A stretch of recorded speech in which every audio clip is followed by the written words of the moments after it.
Hello, my name is Dominay. I am the director at Transform Shoreditch, and I also have recently launched my own brand, Love Dominay. Transform Shoreditch is a youth and community organisation where we run a range of education intervention programmes, youth clubs and youth projects, and we work with the homeless and the elderly in our local community. We work in partnership with our church, and we run a range of different services and coaching and mentoring and all kinds of fun things. Here are my top tips to think about in terms of going on a pathway to employment in today's society. So my first job, wow, I actually went round and knocked the doors of my neighbours and asked if they needed their cars washed and cleaned their cars for them for £5, which when I look back now, because I'm a little bit older than 21, not that much older, but when I look back now, I'm like, wow, that was actually quite a lot of money. And then I expanded my business out, and we started doing bathroom washes as well, so cleaning people's bathrooms.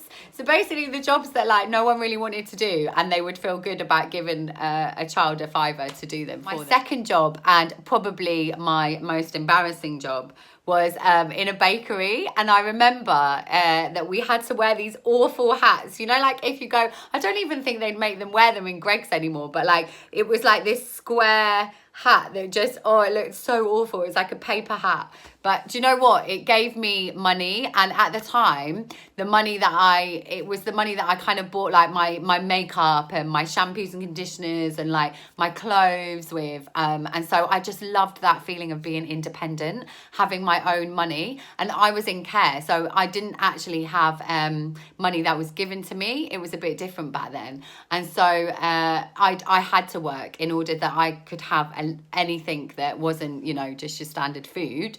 Anything outside of that, I needed to work. So, and then I got a job at Sainsbury's when I was 16, and I absolutely loved that, made loads of friends and stayed there for like 3 years, and I moved around the different departments. So I was a checkout girl, and then I did Sainsbury's To You, which is the internet shopping. I loved that because you basically just get to walk around the aisles and talk to everyone and shop at the same time. So that was really cool. When I am interviewing someone for a role, surprisingly enough, I am very unconcerned with their CV and their qualifications. I want to know about their character. I want to know how they're able to tell me about their levels of resilience, the values that they live their life by, examples of times when they faced challenges and how they've responded to those challenges. And probably one of the most important in my field of work is that they are able to be flexible and adaptable, and that they understand the importance of love. They know that lives can be transformed when you show up and really show love to somebody. I think what makes a CV stand out for me is somebody that has committed to like additional activities, you know, so there's a lot of talk about like enrichment activities and extracurricular, but it really is somebody that's interesting, so that they, you know, maybe they sing on the side, maybe they go to church, maybe they read, maybe they're into fitness, whatever it might be. But it's somebody that has started to have an open mind and see the world in a slightly different way and want to be curious about knowing more.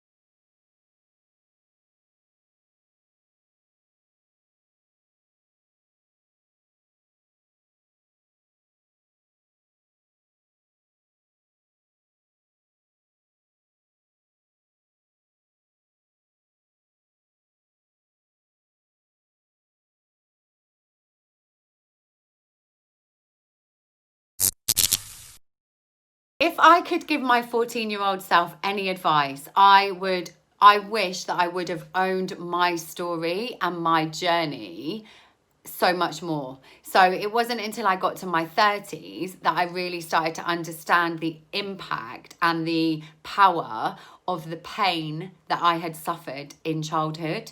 And I just wish that somebody had told me I could do that sooner, because I want to write books about it. I want to talk about it. I've got a YouTube channel about it now.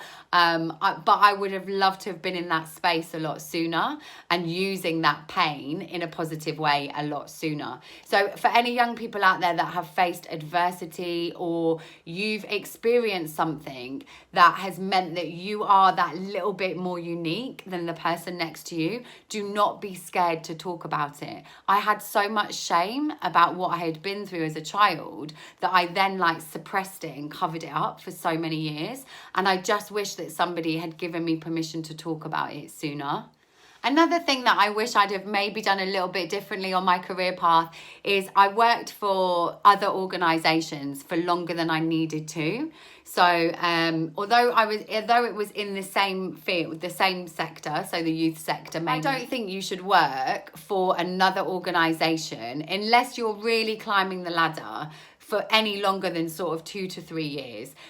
I mean, I believe in the experience of getting out and diversifying what you're doing, what you're seeing, who you're talking to, and becoming confident a lot sooner in what you know and what you believe. I've always been so passionate about the importance of showing love to young people, and particularly understanding the needs of young people that have come from really traumatic backgrounds like myself, where they've experienced abuse and broken families to an extreme level, which means that there's a certain approach that's needed in order that they go on a journey that helps to make them successful. And for so many years, I was in systems and organizations where they just wanted to punish young people. If a young person does something wrong, what's the punishment? What's the consequence? And I very much believe in the punishment consequence alongside the pastoral, the love, and I wish that I'd have been more confident to talk about that sooner. So whatever your conviction is, whatever you feel passionate about in this world, whatever you want to go out there and change, that is the thing that you just need to capture, and then really think, what is your story? What is your why? What is the reason that you want to do that?